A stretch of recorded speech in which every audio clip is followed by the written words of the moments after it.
Lumagda sa kasunduan sa pagitan ng Pilipinas at Indonesia si Indonesian Prime Minister Joko Widodo para palakasin ang ekonomiya ng dalawang bansa. Kabilang rin sa mga napagkasunduan ng pagtataguyod ng mas matatag na kapayapaan at kasaganaan sa buong Asia o South Asian region. Ang iba pang detalye ng report, alamin sa report ni Alvin Pelopel.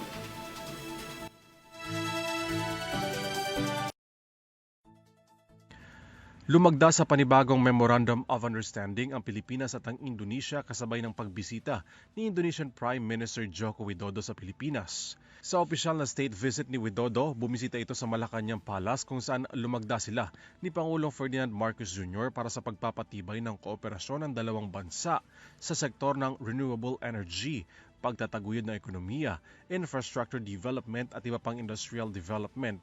Kasabay din ito ang pagdiriwang ng ika-75 anibersaryo ng diplomatikong relasyon ng Pilipinas at ng Indonesia. As such, our exchanges and discussions about ways to deepen our political and economic ties have come naturally. Our ministries have worked hard, and today we saw one of these works bear fruit. I also appreciate the Philippines' trust in Indonesian SOEs, in the construction of Philippines' important infrastructure, and for the groundbreaking of the North-South Commuter Railway project, which is important to be accelerated. Iginit naman ni Pangulong Marcos ang kasunduan ng dalawang bansa sa pagtataguyod ng kapayapaan at kasaganahan sa buong Southeast Asian region.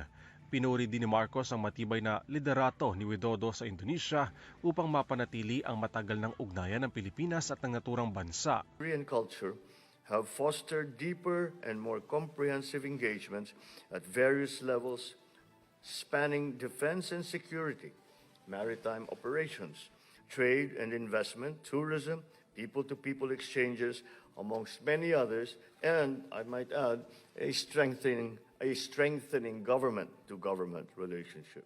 The Philippines is the first country that I'm visiting this year to celebrate 75 years of our diplomatic relations and strengthen cooperation of our countries. I'm delighted about positive progress about implementation of our two countries' action plan. Mayroong mahigit sa 6,000 mga Pilipino ang nasa bansang Indonesia. Nagsilbi din daw ang Indonesia bilang isang mabigat na kaalyado ng Pilipinas pagdating sa paglago ng ekonomiya ng bansa. Umabot sa $13.9 billion ang naging kontribusyon sa ugnayan ng Pilipinas at ang Indonesia simula noong 2018 hanggang 2022. Sa isang pahayag, sinabi naman ni Presidential Communications Office Secretary Cheloy Garafil na muling binuksan ni Marcos ang kahilingan na clemency sa kasong drug trafficking ng OFW na si Mary Jane Veloso na kasalukuyang nasa death row. Para sa EuroTV News, Alvin Pelobello sumasaludo sa bawat Pilipino.